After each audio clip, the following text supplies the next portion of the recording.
Hello, my dear students. My name is Manoj Kumar.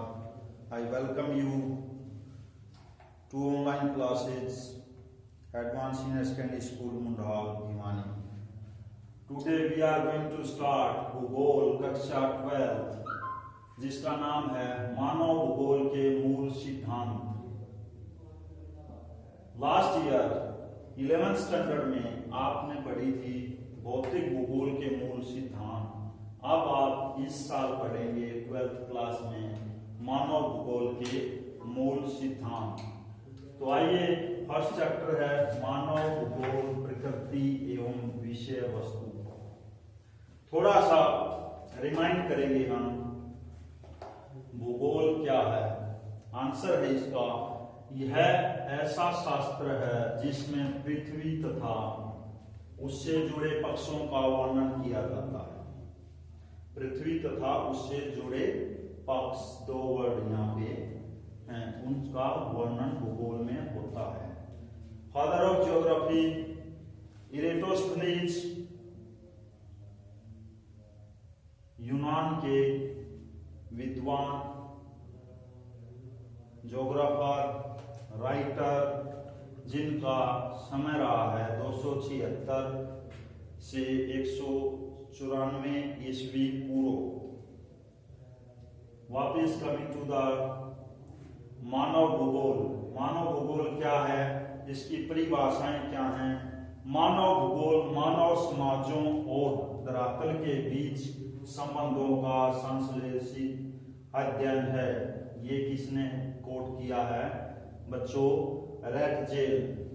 एक और देखते हैं, मानव भूगोल अस्थिर पृथ्वी और क्रियाशील मानव के बीच परिवर्तनशील संबंधों का अध्ययन है। और ये कोट दी है, ये परिभाषा दी है एलन सी सैंपल ने। तो भूगोल क्या है? फादर ऑफ ज्योग्राफी, दो इनकी परिभाषाएं बहुत हो सकती हैं। आप बुक में से देख सकते हैं, पढ़ सकते हैं, याद कर सकते हैं। यहां मैंने दो दे दी। आप पृथ्वी के प्रमुख दो घटक,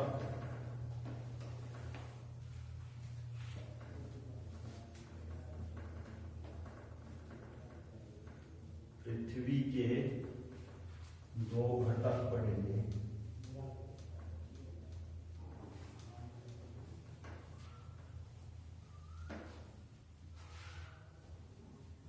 रेड नहीं दिखाई दे रहा, कोई प्रॉब्लम नहीं।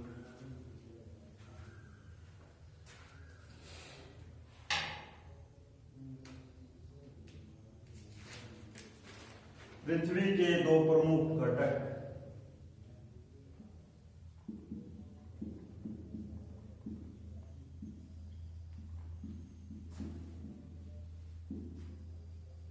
दो घटक हैं बच्चों,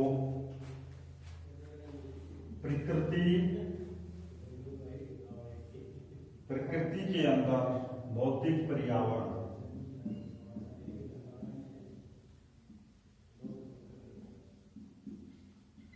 भौतिक पर्यावरण, दूसरा है जीवन। जीवन में मनुष्य या दूसरे प्राणी या जानवर।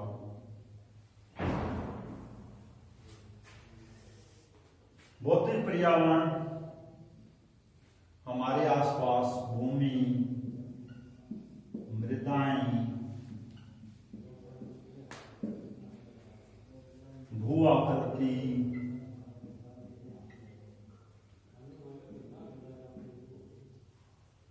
जलवायु,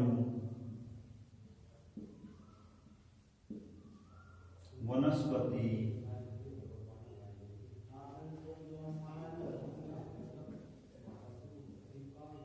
प्राणी जात, जितने भी प्राणी हैं आदि होते हैं। बहुत सारे नाम हैं, तो कुछ नाम दिए यहां। अब जीवन है भौतिक पर्यावरण का मानवीय जगत से संबंध।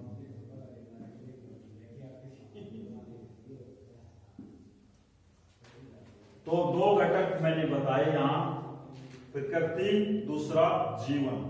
प्रकृति यानी भौतिक पर्यावरण, इसके अंदर भूमि, मृदाएं, भू आकृति, जलवायु, वनस्पति, प्राणी जात। जीवन, जीवन में मनुष्य का या दूसरे पशुओं का, जानवरों का।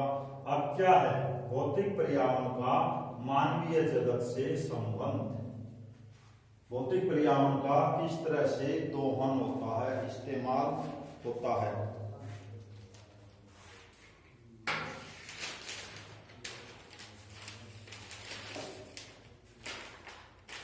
5 मिनट में हम करते हैं।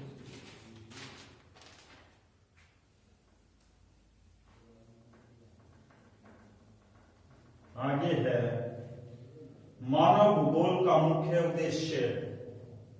पृथ्वी को मानव घर समझकर उसका अध्ययन करना। मानव भूगोल का मुख्य उद्देश्य क्या है? उद्देश्य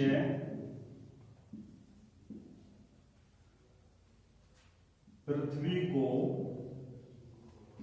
मानव का घर मानकर, मनुष्य का घर मानकर उसका अध्ययन करना, उसके बारे में जानकारी हासिल करना। अब आगे आता है मानव भूगोल की प्रकृति। मानव भूगोल की प्रकृति।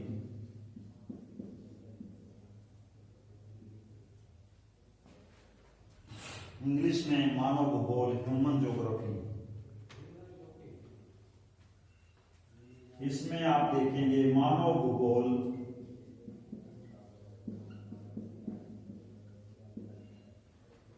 भौतिक भूगोल से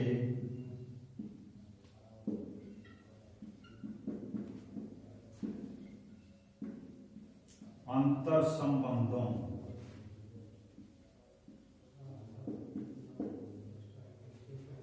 का अध्ययन है। यहां आपको ध्यान देना है, मानव भूगोल है भौतिक भूगोल से अंतर संबंध है, यानी कि भौतिक भूगोल और मानव भूगोल आपस में परस्पर संबंध रखते हैं। मानव ने भौतिक भूगोल या पर्यावरण द्वारा अपने क्रियाकलापों के द्वारा घर, नगर, गांव, सड़क, रेल, उद्योग, खेत आदि का निर्माण किया है। भौतिक पर्यावरण से प्राप्त संसाधनों का इस्तेमाल करके मानव ने इनका निर्माण किया है तथा इसका उपयोग किया है। तो इस तरह से भौतिक भूगोल और मानव भूगोल अंतर संबंध। तो मानव भूगोल की प्रकृति। आगे है मानव का प्रकृतिकरण। मानव का प्रकृतिकरण।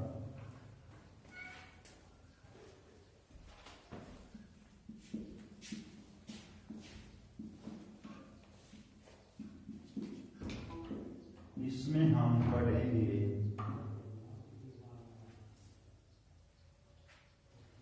मानव आदिम अवस्था में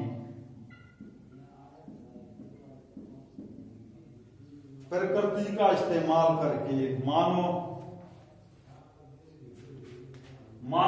आदिम अवस्था। आदिम अवस्था का मतलब पुराने समय में, प्राचीन अवस्था में मानव की जब ज्यादा टेक्नोलॉजी विकसित नहीं हुई थी, आदि मानव जिसको बोलते हैं, उस अवस्था में क्या था? प्रकृति से डरता था। आदि मानव था वो प्रकृति से डरता था बच्चों।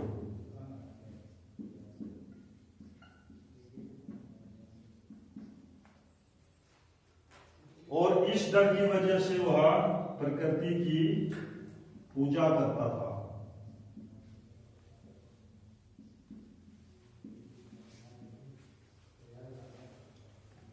कैसे? फॉर एग्जाम्पल, अगर अधिक वर्षा हो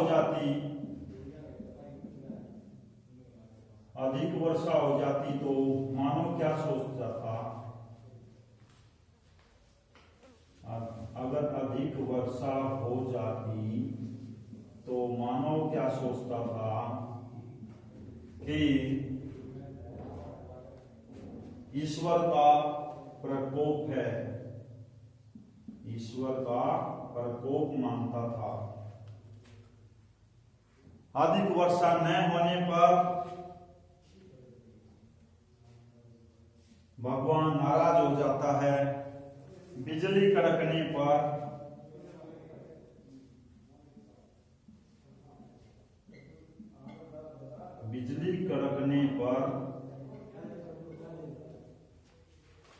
मानव सोचता था कि ईश्वर नाराज हो गया है। तो इस तरह से आदिम मानव का जो था की अवस्था थी वो क्या था? मानव का प्रकटीकरण कैसे था कि मानव प्रकृति से डरता था। ओवर प्रोसेस बढ़िया होनी। इन विचारधाराओं को पर्यावरणीय निश्चयवाद कहा गया। जो इस तरह की जो विचारधाराएं थी बच्चों, उनको पर्यावरणीय निश्चयवाद, यानी कि प्रकृति के साथ आदमी की जो मानव की जुड़ाव था, विश्वास था, उसको निश्चयवाद, पर्यावरणीय निश्चयवाद कहा गया।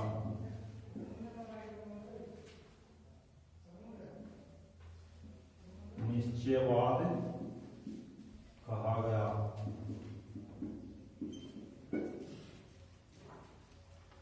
प्रकृति धीरे धीरे मानव प्रकृति के नियमों को समझने लगा। ये था पीछे का मानव का प्रकृतिकरण। लेकिन मानव ने जैसे जैसे अपने अंदर विकास किया, प्रकृति को समझना शुरू किया, प्रकृति को समझना शुरू किया, तो उसका रिजल्ट क्या हुआ बच्चों? उसका विकास होने लगा, विकास, डेवलपमेंट होने लगा। किसका? मानव का।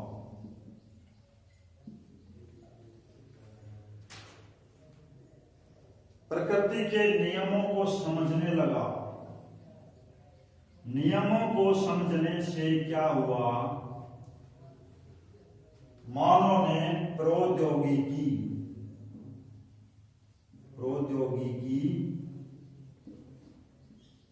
का विकास किया। प्रौद्योगिकी, टेक्नोलॉजी का विकास किया। फॉर एग्जाम्पल, वायु के नियम को समझकर क्या बना दिए? वायुयान।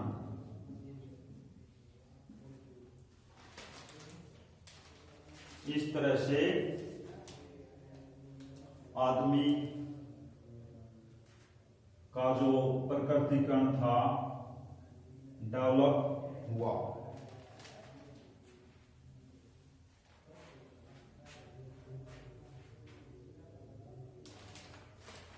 आगे वीडियो थोड़ा सा लंबा हो जा रहा है, लेकिन I will try to do finish it as soon as possible. प्रकृति का मानवीकरण।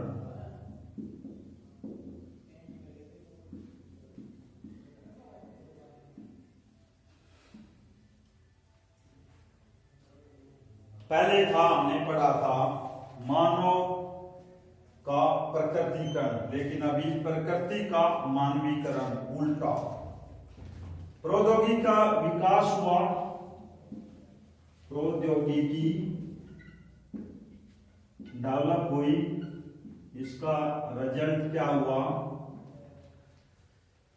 प्रकृति के नियम के अनुसार हुई है।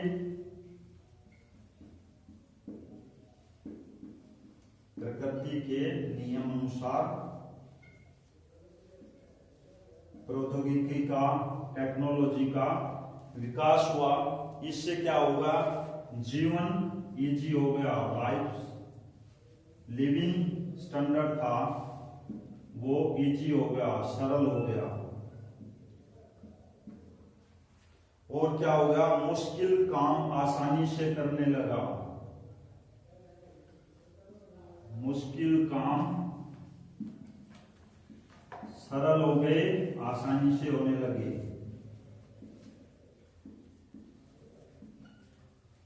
फॉर एग्जाम्पल, गर्मी से राहत पाने के लिए मानव ने एसी का निर्माण किया, इजाद किया। गर्मी के सीजन में गर्मी से बचने के लिए। सर्दी के मौसम में सर्दी से बचने के लिए हीटर बनाए। बर्फ पर चलने के लिए विशेष मशीनें बनाई या गाड़ियां बनाई। रोशनी के लिए तेज लाइटें बनाई।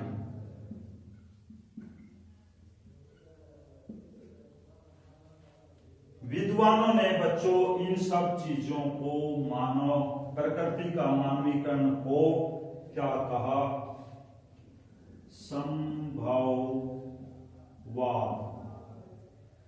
विद्वानों ने इसको क्या नाम दिया, इन सब चीजों को, इस विकास को संभववाद। So this was the video for you. Thank you.